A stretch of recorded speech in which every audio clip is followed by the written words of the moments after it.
Eric Bakker, the naturopath from New Zealand. Thanks for coming back. SIBO and a low fermentation diet. I just found this interesting paper online, Cedars-Sinai Medical Center, low fermentation diet, SIBO diet, but I just can't get my head around this. There's some stuff in here that really just, I don't know, I just can't work it out. No yogurt. It contains simple sugars like lactulose and also bacteria. You'll have a hard time cleaning the bowels with yogurt. So these bacteria, which also produce gas, could cause more problem. What a load of crap! Yogurt's one of the best foods to eat for the gut. Now we've got a medical center telling you not to eat any yogurt.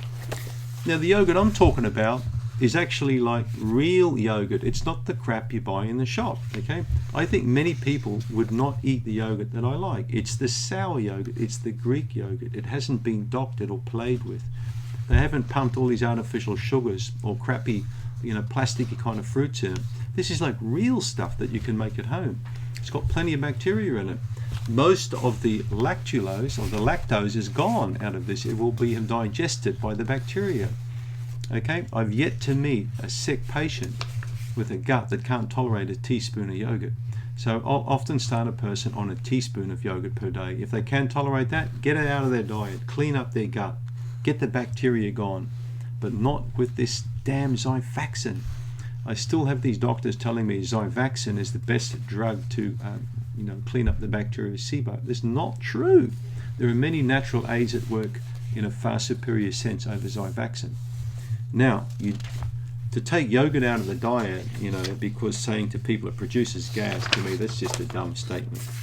So on this page here, I can't work out what they're putting here, carbohydrates. So they're saying rice, potatoes and sweet potatoes are best. That's true, but what they should also make as a statement that they are better cooked and then the next day baked or fried. So if you do have gut issues, you'll always find that baked potatoes, especially baked sweet potato, is better than boiled or mashed, okay? So that's a tip that I've worked out a long time ago with experience. So when you modify that carbohydrate with starch after you've cooked it, like the following day, it tends to be much easier on the digestive system. Good tip for you guys. Nuts are all fine, therefore peanut butter is fine. Well, that's not true, because actually peanut butter is a crappy kind of thing to eat. Think about aflatoxin, think about mold, okay? Peanut also has a very high potential for allergies with many people with SIBO or leaky gut. I never recommend peanuts to people until they're in really good health. And even then, I still think they're a crappy food. They're great for making pigs fat, but they're not a fantastic food for humans. They're not nuts anyway, they're legumes. I just don't find them a good food. If you want nuts, look at almonds, look at Brazil nuts, look at nuts that offer true value, that are actually contain high level of nutrition without giving you the potential for molds or toxins. So be careful with peanuts. All right? Chocolate is allowed, but watch for milk chocolate. Chocolate should not really be allowed for people with SIBO. It's just not really a great food to have. Chocolate in very small amounts, dark chocolate, is good for healthy people, but when tummy's a bit funny, I'd be very careful with chocolate. And then they're saying Rice Krispies are ideal for breakfast. I mean, what kind of a medical clinic is this? Refined kind of, starchy rice. Better giving people oats for breakfast or eggs for breakfast. There are definitely better breakfasts than you can look at. So they're also saying here to watch out for steakhouses because many people cook meat with butter and butter contains lactose. Well, I can tell you now, I've never seen a problem with high quality butter with people.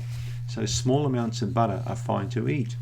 So, of course, it may contain lactose, but if you go and breathe the air in outside, there's probably lactose in the air that you're breathing anyway. I mean, be careful, people, of these kind of diets, okay? These cookie-cutter diets that you print off from the internet, these sorts of things. Be very careful, because you may actually believe everything in there to be true. The diets that you need to follow, in my opinion, with SIBO is a common sense diet. If you eat a food and you get gas or pain out of it, cut that food out. But remember, test the gut to see what you're playing with before you introduce food into the gut, okay? So before you strip everything out of your diet, check to see what the gut needs in terms of treatment before you start making all these kind of radical diet changes.